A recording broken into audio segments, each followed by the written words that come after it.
Alegrei-me quando me disseram, vamos à casa do Senhor. Salmos 122, 1.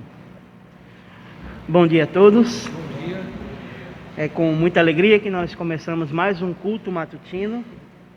Hoje, domingo, dia 29 de novembro de 2020.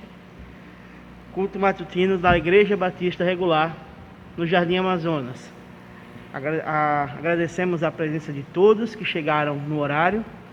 Também aqueles que estão nos acompanhando pelo Google Meet, que são grupo de risco que não podem estar aqui. O nosso abraço, o abraço de toda a igreja para os que estão assistindo pela internet. Vamos nos colocar em pé para iniciar e recitarmos o tema, divisa e missão de nossa igreja. Vamos todos?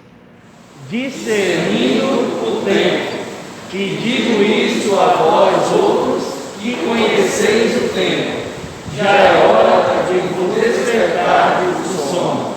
Romanos 13, 11, parte B. Nossa missão?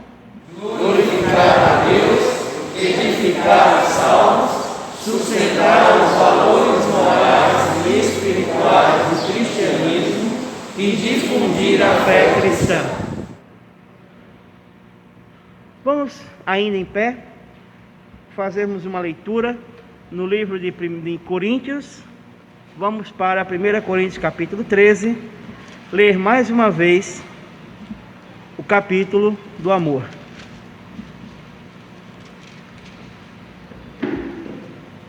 Primeira Coríntios capítulo 13. Vamos fazer aquela leitura costumeira. Os homens começam, as mulheres leem o versículo seguinte.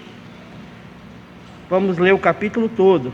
São 13 versículos. Todos encontraram? Então, homens comigo. Ainda que eu fale as línguas dos homens e dos anjos, se não tiver amor, serei como o bronze que soa ou como um símbolo que retine.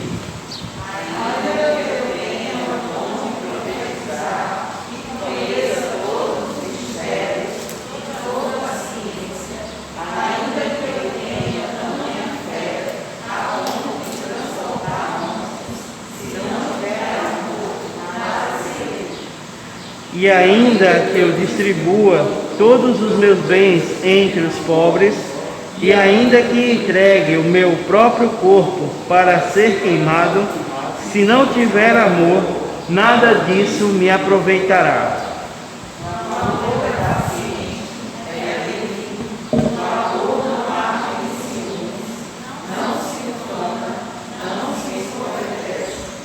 Não conduz inconvenientemente, não procura os interesses, não se exaspera, não se ressente do mal.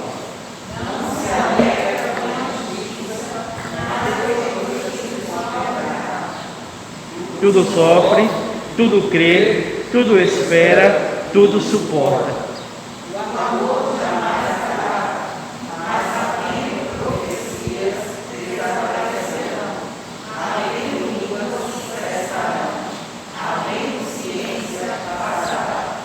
Porque em parte conhecemos e em parte profetizamos. Quando, porém, vier o que é perfeito, então o que é em parte será anulado. Quando, porém, vier o que é Quando eu era menino, falava como menino, sentia como menino, pensava como menino. Quando cheguei a ser homem, desisti das coisas próprias de menino. Porque agora temos como em espírito então veremos face a face. Agora conheço em parte, então conhecerei como também sou. Agora, pois, permanecem a fé, a esperança e o amor. Esses três, porém, o maior desses é o amor. Obrigado a todos, podeis sentar. Vamos entoar o hino de número 398, Sou Feliz. Hino 398.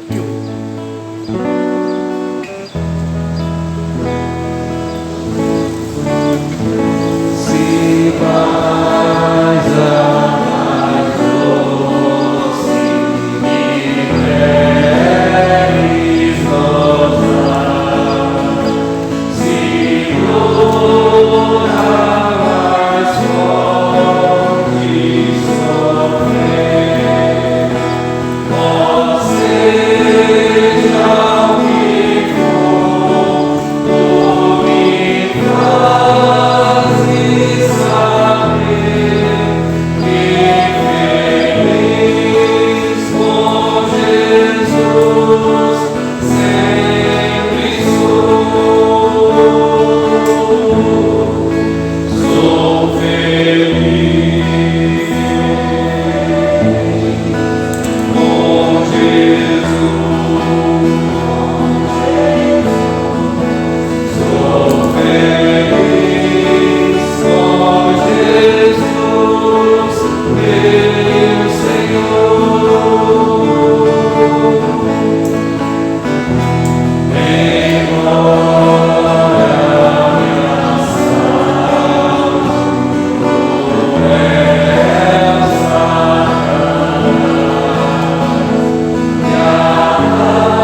peço para a irmã Áurea colocar-se em pé para fazer uma oração, agradecendo a Deus pela leitura, pelo louvor e pedindo pela mensagem.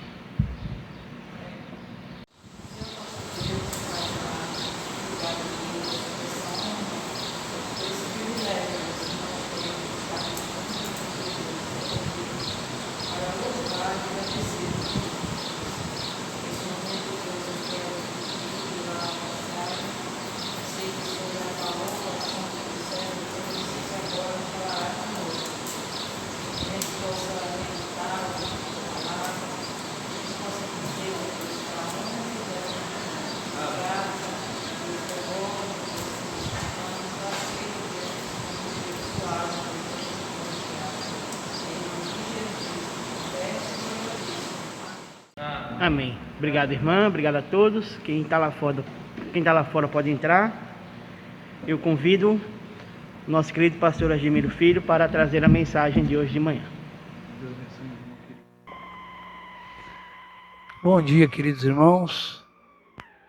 É um prazer novamente estarmos juntos com esse propósito nobre, com esse propósito bendito, que é cultuar o Senhor nosso Deus. Nós somos privilegiados por estarmos aqui, porque aprove ao Senhor que estivéssemos aqui nessa manhã para entoar louvores ao seu nome. Nós vamos abrir as nossas Bíblias para o Evangelho segundo Mateus, capítulo 17.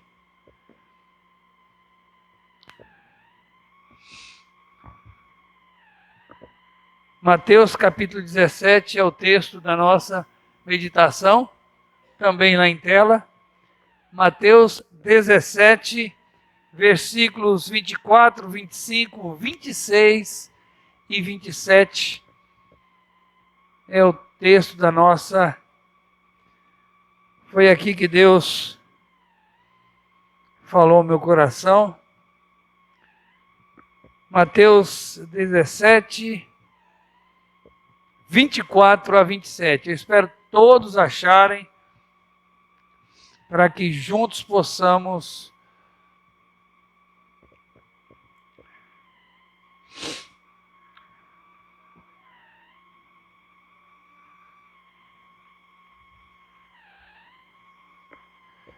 todos acharam aí? Nós vamos fazer aquela forma costumeira de leitura. Homens em uma só voz lerão os versos pares e as irmãs em uma só voz lerão os versos ímpares. Ou versículos, melhor dizendo.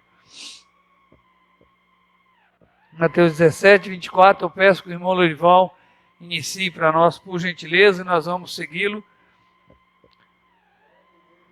Vamos lá, de novo, com o irmão Lorival. De novo, vamos, irmão. Tendo ele chegado a Cafarnaum, dirigiram-se a Pedro os que cobravam impostos das 2 dracmas, e perguntaram: não paga o vosso mestre as 2 dracmas? Sim, respondeu ele.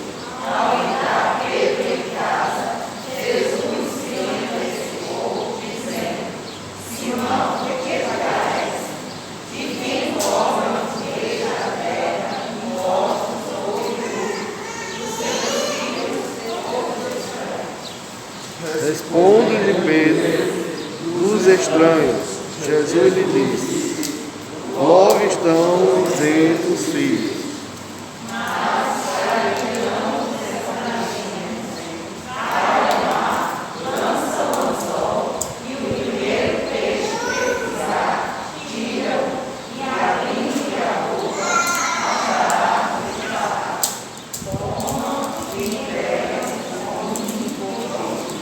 Vamos agradecer a Deus que confere tamanho privilégio aos filhos dos homens de poder desfrutar da sua bendita presença e ter esse desejo de adoração. Curvemos a nossa fronte, fechemos os nossos olhos, vamos louvar a Deus por tudo que Ele já nos deu essa manhã. Eu sei que falta-nos-ia palavras, não é? Que cheguem para expressar a nossa gratidão. Mas o fato de estarmos vivos, o fato de estarmos aqui, o fato de já termos louvado ao Senhor, termos lido a sua palavra por mais de uma vez, é um motivo de nos sentirmos privilegiados. Vamos orar agradecendo. Senhor nosso Deus e nosso amado Pai, não temos palavras, ó Deus, que sejam suficientes para expressar a nossa gratidão. Gratidão, ó Deus, por tua graça e misericórdia. Misericórdia essa, Pai, que tem sido a causa de não sermos consumidos. Porque essas misericórdias se renovam a cada manhã. Novas são a cada dia, Senhor. E nós só podemos tributar louvores ao teu santo nome. Obrigado a Deus, porque por nós mesmos não estaríamos aqui. Por nós mesmos não nos inclinaríamos, ó Deus, diante de Ti. Por nós mesmos, ó Pai, não teríamos prazer na Tua palavra. Por nós mesmos, ó Pai, não tínhamos, ó Pai, essa visão tão acurada sobre nós mesmos, Senhor.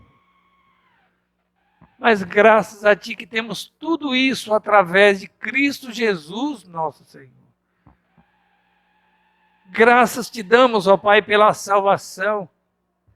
E por tudo que advém dessa salvação, Pai. Porque em Cristo nós fomos enriquecidos com toda a sorte de bênçãos espirituais nas regiões celestiais. Louvado seja, Senhor, o Teu nome. Exaltado seja, Senhor, o Teu santo nome. É o Teu povo reunido, Senhor, com o propósito de Te louvar. É o Teu povo, Senhor, que se prostra diante da Tua grandeza, diante da Tua presença, ó Deus Santa, para tributar-Te louvor, ó Deus. Reconhecendo, ó Deus, a nossa insignificância, a nossa pequenez. Reconhecendo, ó Deus, que aquilo que temos recebido por graça e misericórdia. É com o nosso coração, Senhor, assim, que mais uma vez nos aproximamos da Tua palavra. Ah, Deus, quanta coisa ainda há de ser mudada em nossa vida. Quanto ainda, ó Deus, precisamos avançar rumo à santificação. E daqui, ó Deus, nessa manhã, a Tua palavra, Senhor, que será explanada, possa ser aplicada adequadamente, ó Pai, para que possamos avançar um pouquinho, ó Pai, nesse nobre propósito. Portanto, ó Deus, nós Te pedimos, Senhor, encarecidamente, fale conosco, ó Deus. E o nosso desejo, oração é que, ó Deus, a Tua palavra encontre em nós, ó Deus, uma terra fértil onde possa germinar. E que os frutos possam, ó Deus, redundar em honras e glórias ao Teu santo nome. Oramos gratos, em nome do Senhor e Salvador Jesus Cristo. Amém. Queridos, eu peço que minha esposa traga, por gentileza, um pouquinho de papel, lenço de papel, por gentileza, para mim. Ela via para mim. Poder se sentar, se eu não falei antes. Queridos, nessa manhã, eu quero vos falar sobre o tema abaixo a atitude mecânica. Eu quero falar contra uma atitude mecânica. Eu quero falar contra Obrigado. Contra uma atitude automática. Eu quero falar contra aquela atitude. Eu quero vos falar contra uma atitude mecânica. Contra uma postura maquinal. Contra uma postura automática. Onde se faz sem pensar, se faz de maneira quase instintiva. É disso que eu quero vos falar nessa manhã. E para introduzir esse tema, eu me lembrei do que uma professora de natação que eu tive. Na verdade, faz muito tempo que eu faço natação, eu nunca aprendi, mas de qualquer maneira, uma professora de natação que eu tive, certa vez me disse que eu nadava de maneira muito mecânica. Ela disse: olha, Agemiro, você nada de maneira muito mecânica. E eu entendi a crítica, recebi a crítica e concordei plenamente com ela. Porque ela dizia: você nada bastante. Então eu ia de um lado ao outro da piscina, e eu ia. Ela falou: só que você nada tão mecânico que se algo diferente acontece, não é? De diferente acontece, você não sabe o que você fazer, você se apavora. Então ela passou um exercício, ela disse: olha, e eu estava, quando estava no meio da piscina, ela falou: pare. Eu falei: mas eu não sei boiar. Ela falou: se vire, nade até cachorrinho. Mas eu quero que você pare no meio da piscina. Não quero que você fique de lá para cá, não. Então quando eu estava no meio, Agemiro, pare. Se vire, não é para segurar em borda, porque eu estava no meio da piscina, naquelas raias centrais, né? Não estava lá, no começo você podia ficar ali nas margens, naquelas raias perto das bordas, mas depois ele te colocando no meio da piscina, não é? Os irmãos sabem que as raias não são confiáveis, aquilo não afunda. E ele dizia: pare, Agemiro, aí no meio. Nade o que for, olha, eu quero que você fique aí. Irmãos, e eu vou falar um negócio que esse exercício me ajudou muito. Ela dizia: é muito perigoso quem nada como você nada, de maneira mecânica. Porque algo pode acontecer e você não sabe o que fazer, e é assim que a pessoa morre afogada. Muitas vezes. Irmão Inácio, muito agradecido, viu? Queridos, agir de maneira mecânica ou maquinal não é um problema somente para quem nada, um nadador, não que eu me considere um nadador, mas para quem nada. Podemos nos tornar mecânicos em nosso relacionamento com o Senhor. Nós podemos colocar no automático até aquilo que fazemos para Deus. Veja o que Deus diz, a censura que o povo de Israel sofreu, porque o povo passou a servir o Senhor de maneira maquinal, de maneira automática, não é? Era algo automático que fazia. Olha o que o Senhor lhes disse: o seu temor para comigo consiste só em mandamentos de homens que maquinalmente aprendeu. O Senhor está dizendo: olha, vocês aprenderam de forma tão mecânica, tão maquinal, é assim que vocês têm me servido. O que vocês aprenderam é uma forma muito mecânico. Isaías 29, 13. Quando estava no seminário, eu fazia uma matéria, a matéria Filosofia da Educação. Eu me lembro de ter lido em algum lugar, não é? E era sempre assim, quando tinha matérias, tínhamos que ler vários livros. E eu me lembro quando eu estava fazendo essa matéria de Filosofia da Educação, eu me lembro de ter lido em algum lugar o seguinte: uma crítica de uma educadora, e ela dizia assim, não sei se é palavras dela ou se tirou de outro lugar, mas ela dizia assim: eu finjo que ensino e você finge que aprende. Eu finjo que ensino e você finge que aprende.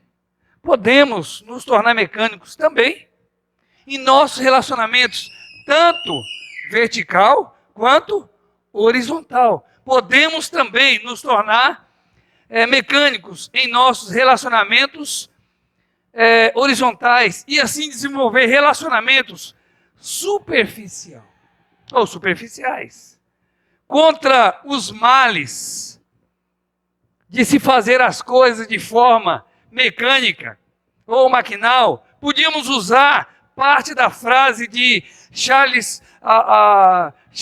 Chaplin, que disse: não sois máquinas, homens é que sois. Não é? O contexto é outro, mas só pegando essa parte da fala dele. Queridos, foi em ação maquinal que eu pensei quando eu estudava esse texto. Quando eu pus os olhos nesse texto, a primeira coisa que me veio à mente foi a ação maquinal. Foi nisso que eu pensei quando eu estudava esse texto. A narrativa escrita por um cobrador de impostos. Então, Mateus tinha um interesse especial com essa narrativa. Ele outrora fora um cobrador de impostos. Então ele, que fora um cobrador de impostos, nos dá conta de que Jesus e seus discípulos haviam chegado então em Cafarnaum. Observe os irmãos devem ter em mente que Jesus estava caminhando para Jerusalém. Porém Jesus, ele não faz um trajeto direto. Ele vai entrando em algumas regiões, ele vai então fazendo alguns contornos, ele vai entrando porque tinha muita coisa em pauta que ele tinha que realizar, tinha muita coisa na pauta de Deus que Jesus precisava realizar. Então ele está rumo a Jerusalém, mas ele não vai direto para lá. Ele então passa em muitas cidades, então ele chega a Cafarnaum. Ele não seguia em linha reta. Muitas coisas estavam programadas por Deus, no script de Deus, para acontecer. E em Cafarnaum, os que cobravam impostos do templo, eles se aproximam de Pedro e lhe perguntam. Então está ali, por algum motivo, eles não estavam juntos, se separaram. Então aqueles que cobravam os impostos ali do templo, chegaram então para Pedro e lhe perguntaram.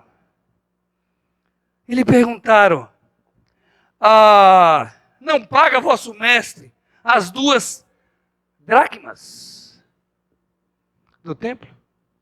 Queridos, a dracma era uma moeda grega que equivalia a um denário romano, que era o equivalente a um dia de trabalho de um trabalhador agrícola. E então era um imposto instituído por Moisés. Foi um imposto que foi instituído por Moisés. E eles então chegam para Pedro e perguntam: olha, mas não paga o vosso mestre as 2 dracmas? E Pedro então diz sim. E eu vejo nessa resposta de Pedro uma insegurança. Ele fora pego de surpresa, e ele disse sim. Mas eu penso que aquilo ficou, não é na cabeça de Pedro, e o texto continua dizendo, e quando Pedro então entra no local, não se sabe aonde, mas o local onde Jesus estava, quando Pedro então entra, Jesus se antecipa a ele. Quem sabe por quê? Pedro estava com aquilo em seu coração. Puxa, eu disse de uma maneira precipitada, mas eu disse que ele paga. E o texto diz que Jesus, se antecipando a Pedro, lhe faz uma pergunta. E Pedro então acerta na resposta. Porque Pedro, que já fora surpreendido, não é, por aqueles que cobravam impostos perguntando sobre as 2 dracmas, agora é surpreendido por Jesus, que lhe antecipa, dizendo, então lhe fazendo essas perguntas. Não é? Então eu penso que Pedro tenha ficado preocupado em entrar onde Jesus estava, e novamente foi surpreendido, pois o Senhor se antecipa e passa a falar do assunto.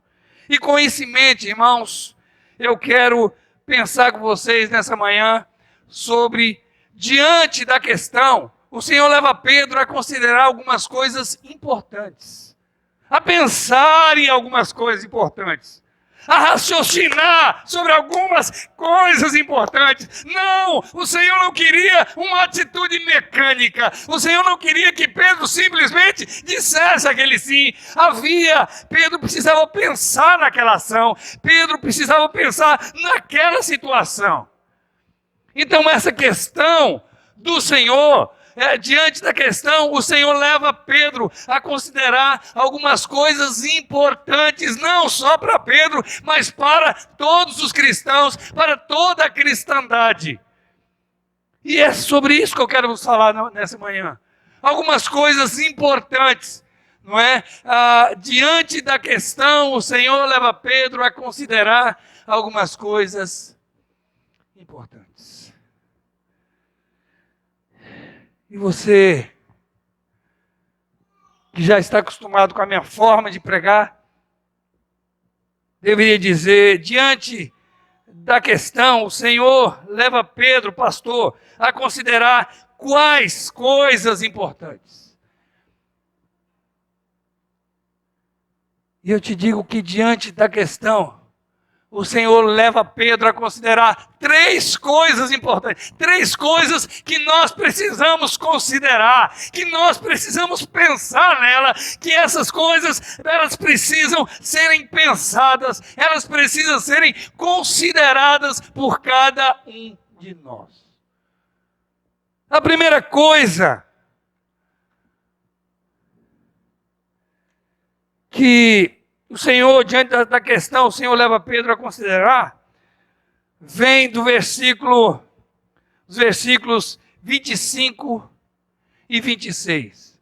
Eu peço que alguém se coloque de pé e leia esses 2 versículos bem alto. Então, a primeira coisa que Pedro deveria considerar, para que sua atitude não fosse uma atitude mecânica, para que ele não ficasse, não é? Para que sua atitude fosse uma atitude bem pensada, não é? Uma atitude bem alicerçada, bem balizada. Então, a primeira coisa que Pedro deveria considerar, na qual ele deveria pensar, alguém lê para mim os versículos 26, 25 e 26, bem alto, por favor. Sim, respondeu ele. Ao entrar Pedro em casa, Jesus se lhe antecipou, dizendo: Simão, que te parece? De quem cobra os reis da terra impostos ou tributo? Dos seus filhos ou dos estranhos? Respondendo Pedro: dos estranhos. Jesus lhe disse: logo estão isentos os filhos. Queridos, a primeira coisa importante que o Senhor leva Pedro a considerar o Senhor o leva a considerar a liberdade pessoal. O Senhor leva Pedro a considerar a liberdade pessoal, o direito pessoal. Veja os irmãos que com essa pergunta feita, não é? Que Pedro deu a resposta certa. O Senhor queria ensinar a Pedro que Jesus, obviamente como filho do rei, não tinha nenhuma obrigação de pagar aquilo que era imposto, que fora imposto. Era uma imposição. Aquilo fora imposto. Então aquele imposto, Jesus como filho do rei, ele não era obrigado, ele não tinha obrigação, ele tinha liberdade de não pagar aquele imposto. Ele estava isento daquele imposto. Tinha liberdade de não fazê-lo, e se não fizesse, não estaria cometendo nenhuma transgressão. Nessa pergunta que Jesus faz a Pedro, ora, de quem os reis cobram os impostos? Dos filhos ou dos estranhos? Pedro diz, dos estranhos. E Jesus diz, logo o filho está isento. Irmãos, está claro o que Jesus queria dizer. Jesus é o filho do rei. Ele não tinha, na verdade, nenhuma obrigação nenhum dever para com aquele imposto. De certa maneira, podemos pensar que aqui era indevido lhe cobrar aquele imposto.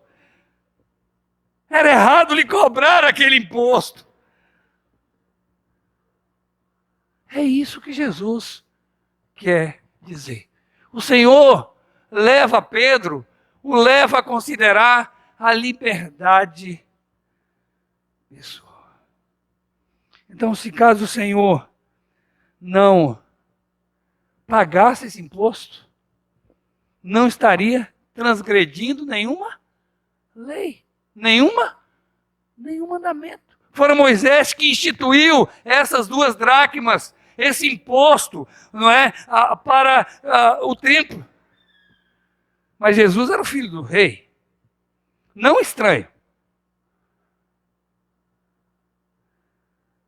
E ele então não deveria pagar.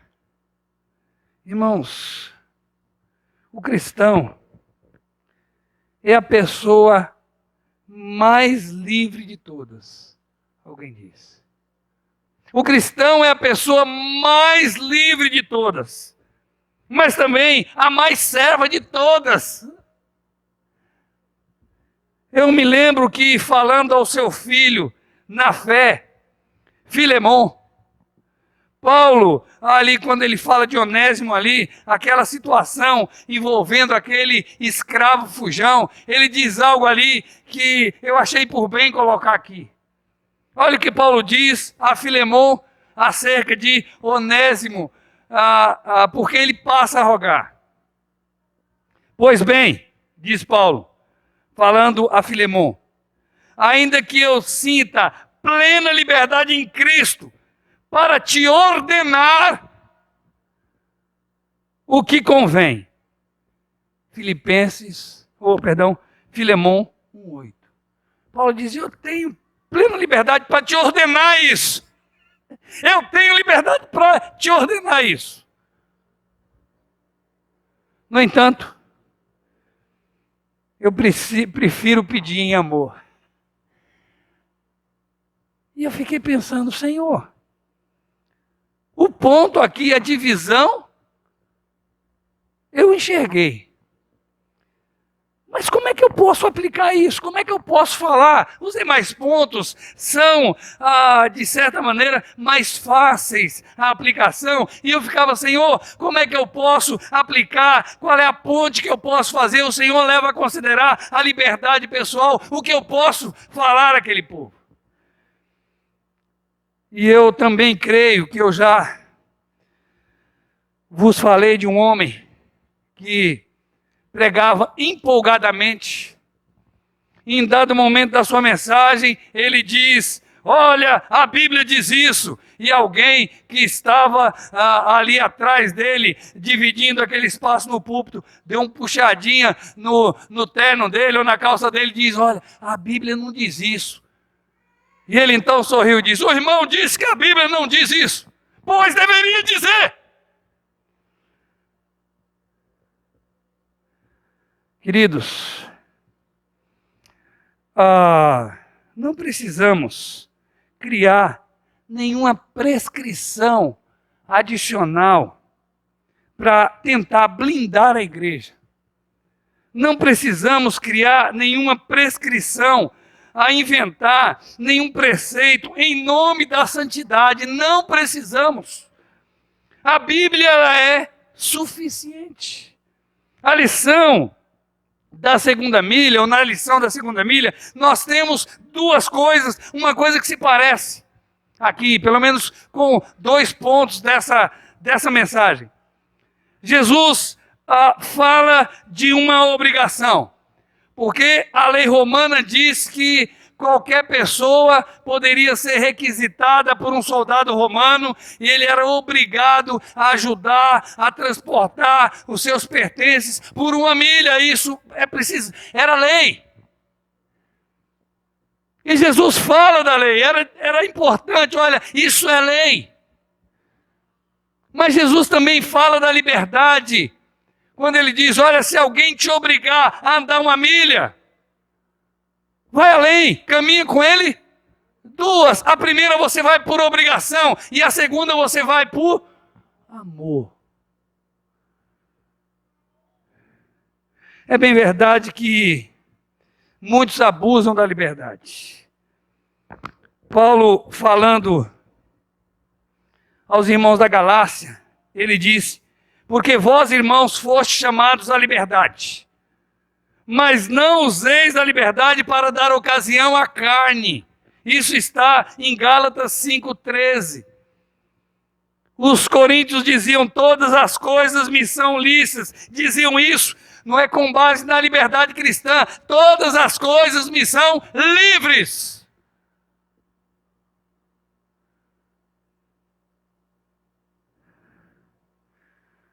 Mas Paulo acrescenta o princípio que, quem sabe, eles estavam esquecidos. O princípio do que convém. Todas as coisas, ele diz que são livres, mas nem todas as coisas convêm.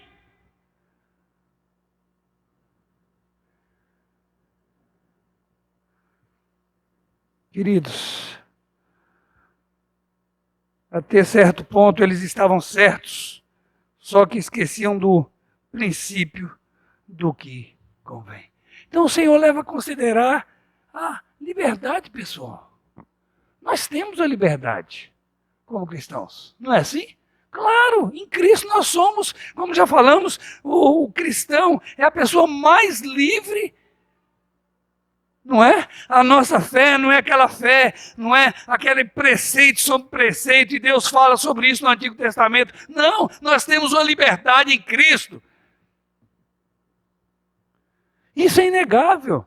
Não precisamos, então, estar tentando ajudar Deus, criando preceitos para que a igreja possa ser mais santa. As Escrituras são suficientes.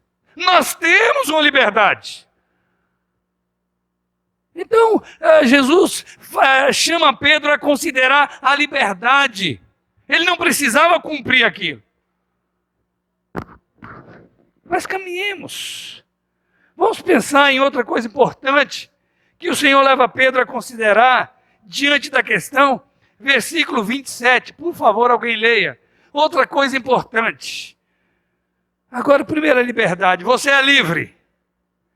Você é livre. Eu me lembro, irmã, que sua filha um dia, ela me disse, a Auri, ela me disse, eu chamava ela de Auri, ela me disse: pastor, o crente pode fazer isso? Eu me lembro disso, bem aqui nessa porta da entrada aqui da cozinha. A Auri me disse: pastor, o crente pode fazer isso? E eu sabia que ela esperava que eu falasse: não, não pode. Pastor, o crente pode fazer isso? Eu falei: pode. Ela pode? Eu falei: pode. Não deve. E ela sorriu. Mas o crente é livre, nós temos essa liberdade, irmãos.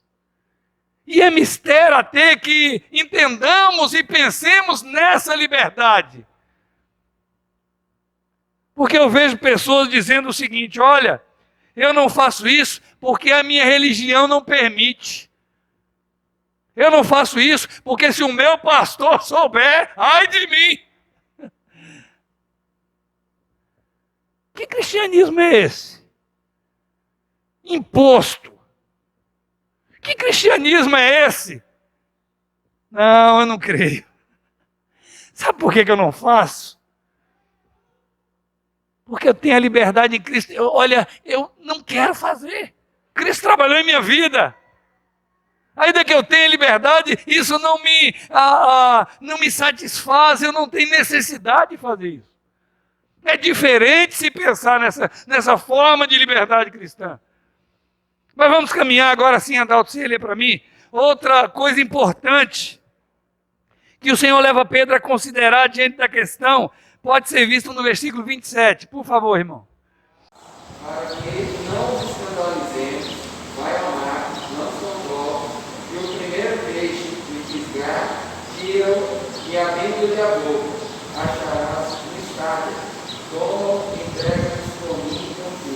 Eu quero me ater simplesmente à expressão para que não os escandalizemos. E com isso eu quero dizer, meus queridos, que o Senhor o leva a considerar a responsabilidade horizontal.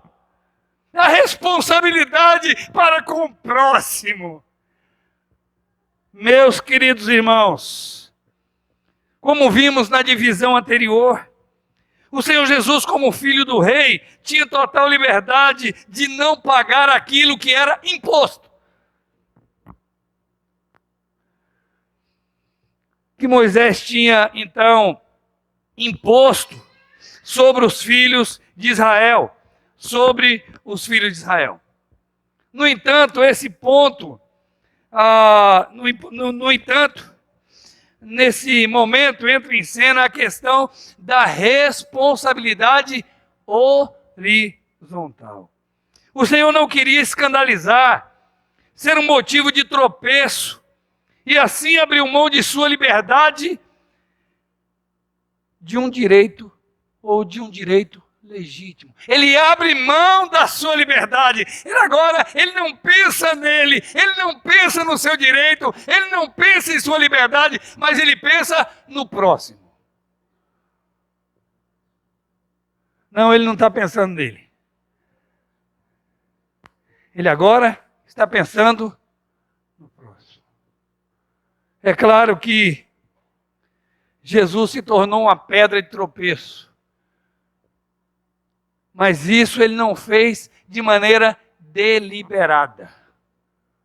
É uma consequência, mas quando ele pôde evitar, quando ele pôde lidar com os fracos de uma maneira diferente, ele o fez. E aqui o vemos, ele preocupado, não é? Cuidadoso em não escandalizar. Peraí, como um judeu, como um mestre judeu, ele não paga um imposto. Que exemplo ele estará dando para os seus discípulos, seus servos? Jesus evita esse caminho, Jesus evita esse tipo de coisa. Ele diz, olha, então, para que não os escandalizemos. O Senhor leva Pedro a considerar a responsabilidade horizontal. Queridos, eu já falei para vocês que na transição do judaísmo para o cristianismo, foi-se criado então o que nós chamamos de dieta, ética temporária ascendente. E dentro desse eta, olha o que Paulo diz, não é comida que nos recomendará a Deus, pois nada perdemos se não comermos, e nada ganharemos se comermos. Vede, porém, que essa vossa liberdade não venha de algum modo ser um tropeço para os fracos. 1 Coríntios 8, 8 e 9. E o próprio Jesus disse, ai do mundo por causa dos escândalos. Ele fala desse escândalo deliberado. Dessas pessoas que não têm o maior comedimento, não têm a maior preocupação, não têm a maior preocupação com a reputação da igreja, dos crentes. São pessoas que não pensam dessa maneira. São irresponsáveis. São pessoas que mancham o nome do Senhor, mancham o nome da cristandade, mancham a igreja. São irresponsáveis. Ai do mundo por causa dos escândalos, porque é mistério que vem escândalos, mas ai daquele por quem o escândalo vem. Mateus 18, 7. Queridos, a nossa responsabilidade horizontal não deve ser preterida por nossa liberdade cristã. A nossa responsabilidade horizontal não deve ser esquecida, deixada de lado por nossa liberdade cristã.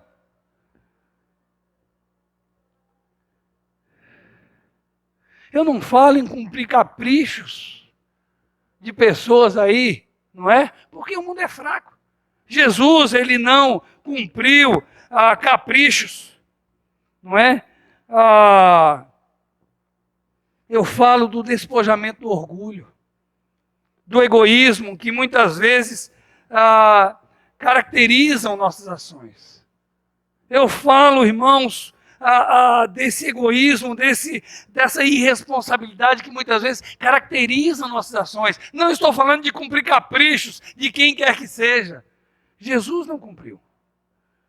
Qual foi a última vez que nós renunciamos em nome do amor? Qual foi a última vez que nós renunciamos pensando no próximo? Qual foi a última vez que você abriu mão dos seus direitos pensando na igreja, pensando em Cristo, pensando na glória de Cristo, pensando no povo de Cristo? Qual foi a última vez que nós renunciamos? Será que você se lembra? Será que eu me lembro da última vez? Irmãos, eu não falo de abrir mão de supostos direitos. Porque muitas vezes nós estamos abrindo mão de supostos direitos. Mas aqui era um direito? Era um direito legítimo. Era legítimo. Cristo não precisava pagar. Cristo estava isento daquilo. Cristo não precisava pagar aquele imposto.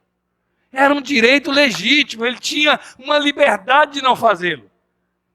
Muitas vezes, irmãos, nós abrimos mão, mas de direitos ilegítimos, de direitos imaginários. Eu falo de abrir mão de direitos legítimos. Qual foi a última vez? Lemos no início do culto sobre o amor. O amor é sofredor. Não é assim? O que mais? Quais são as características do amor? Quais são as características do amor? Tem egoísmo nesse amor? Não. É um amor isento de egoísmo. Livre dessas mazelas do pecado. Qual foi a última vez que você abriu mão de algo legítimo? Qual foi? Ou será que nós somos mesquinhos? Ou será que nós temos nos tornados mesquinhos demais para pensar na igreja de Cristo, para pensar no povo de Cristo, para pensar na glória de Cristo? Irmãos, eu não falo de abrir mão de supostos direitos, falo de abrir mão de direitos legítimos, como Cristo fez. Lembrando que Ele é o nosso programos. Ele é nosso exemplo maior. E olha o que a Bíblia diz sobre Ele. Olha o que a Bíblia diz sobre Ele. Pois Ele, subsistindo em forma de Deus, não julgou como usurpação o ser igual a Deus. Antes, a si mesmo se esvaziou, assumindo a forma de servo, tornando-se em semelhança de homens, e reconhecido em figura humana, a si mesmo se humilhou, tornando-se obediente até a morte e morte de cruz. O supremo exemplo de humildade. O supremo exemplo que nós temos em Cristo Jesus. Queridos, Filipenses 2, 6 a 11. Então o Senhor leva Pedro a considerar a responsabilidade pessoal. Nós somos embaixadores de Cristo. O que um embaixador faz em uma terra, em um país estrangeiro? Ele representa, ele é um representante. Ah, mas olha, quando nós estamos estudando o livro de Jó, quando então Deus diz para Satanás: observaste o meu servo? Olha lá, olha o meu servo. Como ele representava bem o Senhor. Nós somos embaixadores de Cristo. Como nós temos representado? Será que pessoas mesquinhas, que só pensam em termos egoístas, de forma egoísta, que não pensam na sua responsabilidade vertical?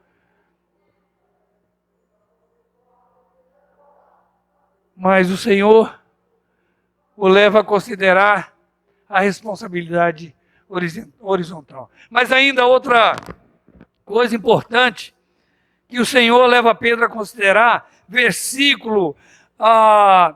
agora versículo 27, todo, mais uma vez, por favor.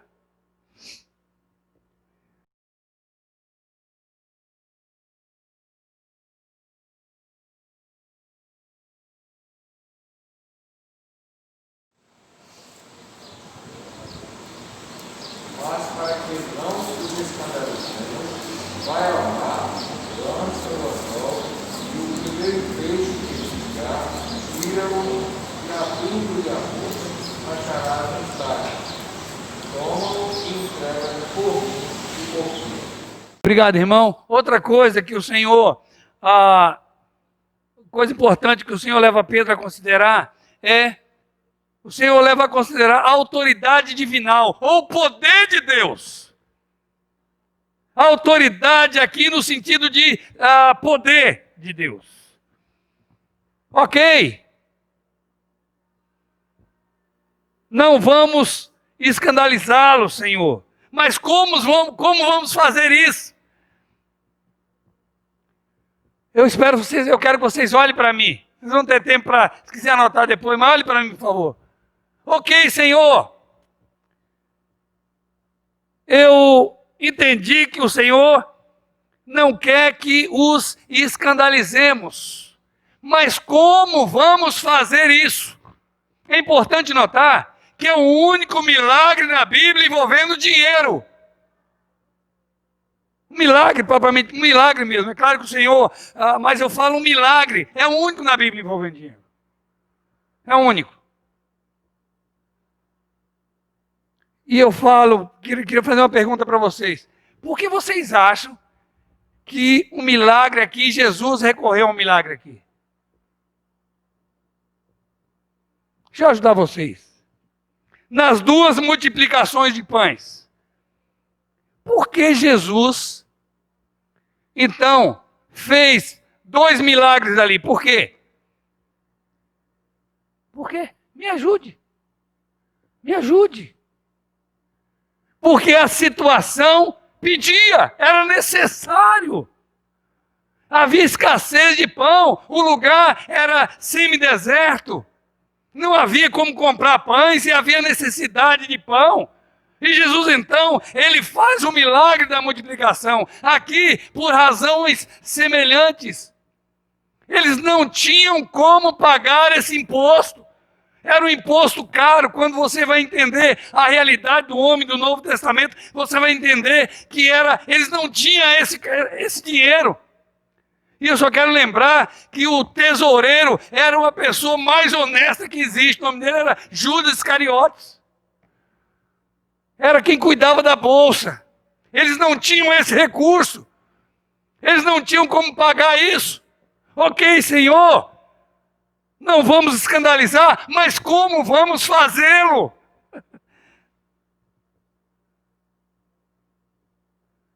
Como fazer isso? Foi então que entra o poder divinal. O primeiro peixe que Pedro apanharia traria na sua boca um estáter. O estáter é uma moeda de ouro e prata que valia 4 denários, que era suficiente para pagar, no caso, por Pedro e por Jesus. Porque equivaleria a 4 dracmas. 2 para Jesus e 2 para Pedro. Vai lá, você vai, agora nós vamos entrar, vai ter um milagre, vai lá. E você vai então,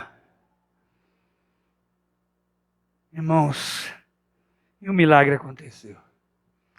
Há poucos dias, eu fiz referência ao Salmo 108, há pouco tempo atrás, quando o salmista, ele está diante de uma situação, não é? Ele está para sair numa missão militar, ele tem diante de si um desafio militar, e ele diz o seguinte: quem me conduzirá à cidade fortificada?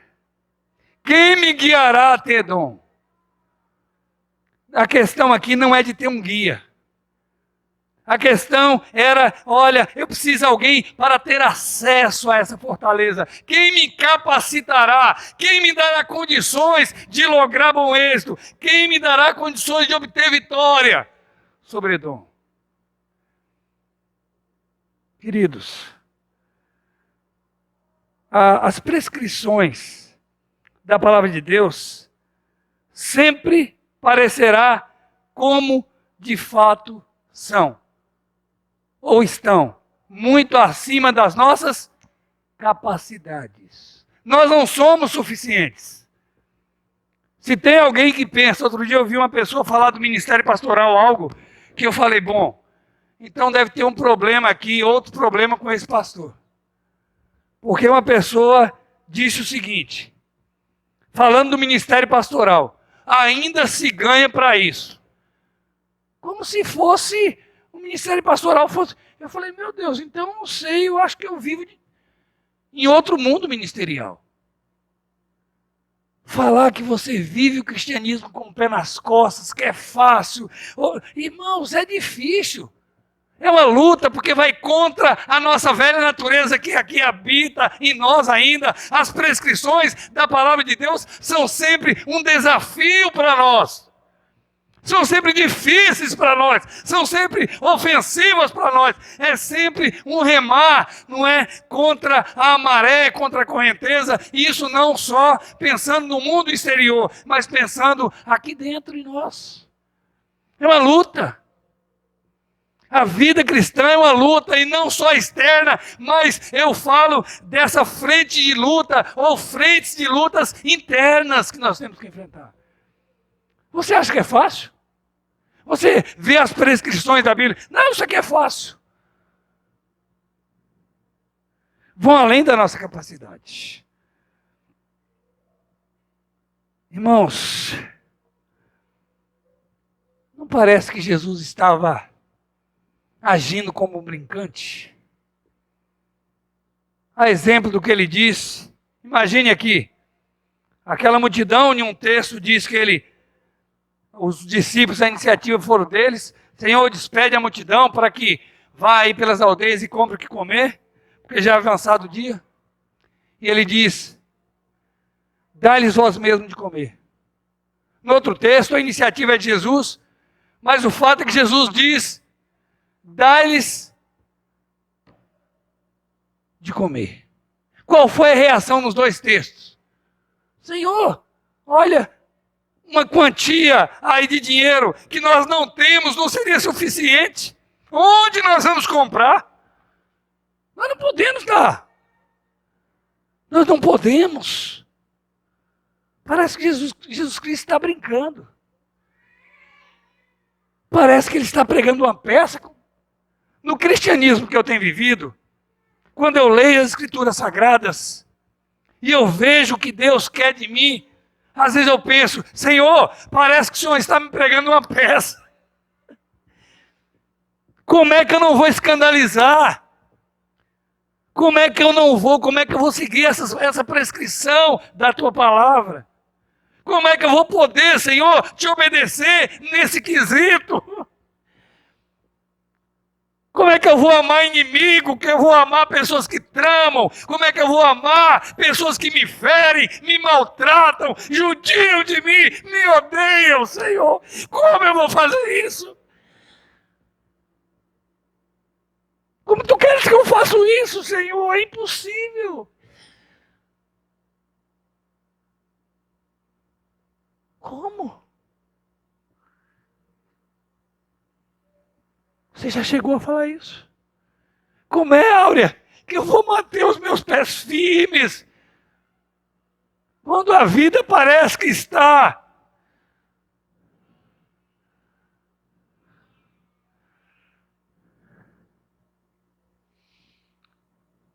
conspirando contra mim? Como é que eu vou manter-me no caminho, Wagner? Quando parece que tudo conspira contra mim? Como é que eu vou manter-me no caminho quando eu vejo a maioria ou muitas igrejas se entregando ao secularismo?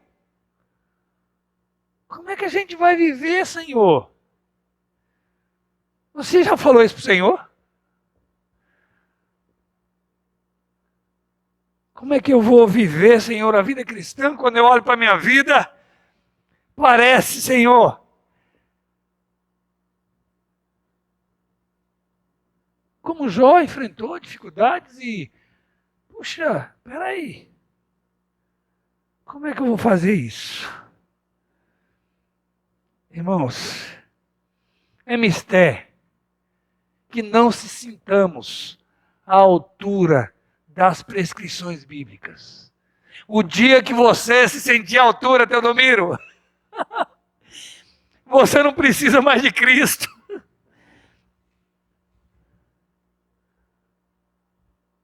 O dia que eu me sentir à altura do que Ele pede para me fazer, eu não preciso mais dele. Mas espera aí, eu nunca posso me sentir à altura. No céu, eu e você continuaremos sendo dependentes dele, eternamente. Continuaremos sendo criaturas, ainda que glorificadas. Aqui, Miranda, Ele quer que você sente que você não pode. Ele quer que você sinta a tua fragilidade. Ele quer que você dependa do poder dele. Pedro não poderia cumprir a prescrição de Jesus, mas Jesus entra com o seu poder. Não por força, Zorobabel, nem por poder humano, mas pelo meu Espírito, diz o Senhor. Zorobabel estava, irmãos, em uma situação. Zorobabel, para quem não sabe, era o governador da Judeia. E quando o Senhor desafia a construção do templo, ele diz o quê, Ivaneide? Olha, ele estava perplexo, confuso. Como é que ele ia fazer?